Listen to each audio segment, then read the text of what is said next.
Bonjour à tous, c'est Dragonette. Dragonette va bien. On va faire le 5e et le 6e jour. Alors, méditation. On va toujours continuer. Je vais terminer la neuvaine sur la Sainte Trinité.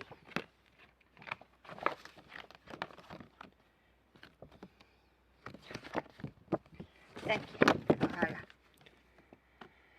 Alors, Jésus est Christ, ouin, parce que l'Esprit en est l'onction, et tout ce qui advient à partir de l'incarnation découle de cette plénitude.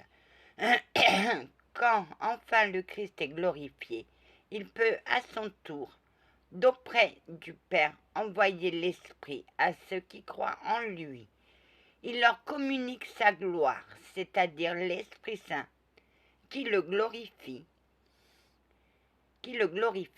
La mission conjointe se déploiera dès lors dans les enfants adoptés par le Père, dans le corps de son Fils. La mission de l'Esprit d'adoption serait de les unir au Christ et de les faire vivre en lui. C 690. C'est-à-dire que nul ne va parler au Père s'il n'est pas passé par Jésus. Jésus a dit, nul ne va chez mon Père s'il n'est pas passé à moi. Donc il est le Seigneur des cieux. Quand la divinité et tout l'infini des trésors qu'elle renferme se trouvent non seulement dans une mesure égale, mais selon plus parfaite identité, dans le Fils lui-même parfait, quand tout semble devoir les confondre, il subsiste entre eux la distinction parfaite qui existe entre ce qui donne et qui reçoit. Donner sa ressemblance et donner sa vie est un geste divin. Le Père est donc infiniment fécond. Il répand infiniment cette fécondité en engendrant un Fils éternel, infini et parfait comme lui. Voilà donc la raison de la loi de la fécondité. Des êtres créés, l'homme et la femme, ont le devoir d'imiter la fécondité du Père, et la stérilisation volontaire est une faute grave. Prière. Ô mon Dieu, Trinité que j'adore, aide-moi à m'oublier entièrement pour m'établir en toi, immobile et paisible, comme si déjà mon âme était dans l'éternité. Que rien ne puisse troubler ma paix, ni me faire sortir de toi, ô mon immuable, mais que chaque minute m'emporte plus loin dans la profondeur de ton mystère. Pacifique mon âme, faisant ton ciel ta demeure aimée et le lieu de ton repos. Que je n'y t'y laisse jamais seul, mais que je sois là, tout entière, tout éveillée en ma foi, toute adorante, toute livrée à ton intention créative amère. Amen, Prière de la bienheureuse Élisabeth de la Trinité. Jésus a été au mont d'Olivier au moment de se faire livrer. Il a pris 2 apôtres. Les deux apôtres se sont endormis et il était seul. Donc, le Saint-Sacrement ne doit jamais rester seul. Exactement, Anna. C'est pourquoi,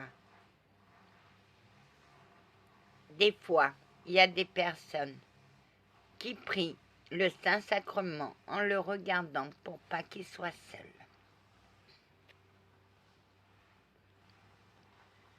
C'est ce que... Oui, Anna. Exactement. Le Saint-Sacrement. Oui, c'est la boule ronde, c'est le rond avec la tige. Exactement. Méditation. 6e jour. Méditation. L'Église est une de par sa source, l'Église est une de par son fondateur, l'Église est une de par son âme. Il est donc de l'essence même de l'Église d'être une. Quel étonnant mystère! Il n'y a qu'un seul Père de l'univers, un seul logo de l'univers, et aussi un seul Esprit Saint, partout identique. Il n'y a aussi qu'une seule Vierge devenue mère, et j'aime l'appeler Église. Clément d'Alexandrie, CC 813. En Dieu le Fils ne peut pas être supérieur au Père, puisque le Père est Dieu. Il ne peut pas lui être inférieur, puisque lui-même est Fils de Dieu.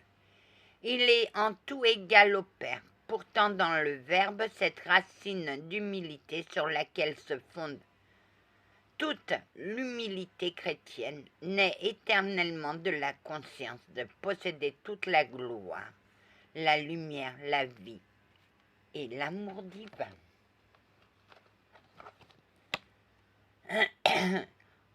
Reconnaître ainsi son origine comme le tenant d'un autre, c'est là l'humilité véritable. C'est là aussi l'humilité du Magnificat où la Vierge proclame toutes ses grandeurs en avouant les avoir toutes reçues, car le Tout-Puissant a fait pour moi une grande chose. Luc 1, 40. L'humilité n'est donc pas seulement une vertu propre aux créatures, elle convient à Dieu le Fils. Prière.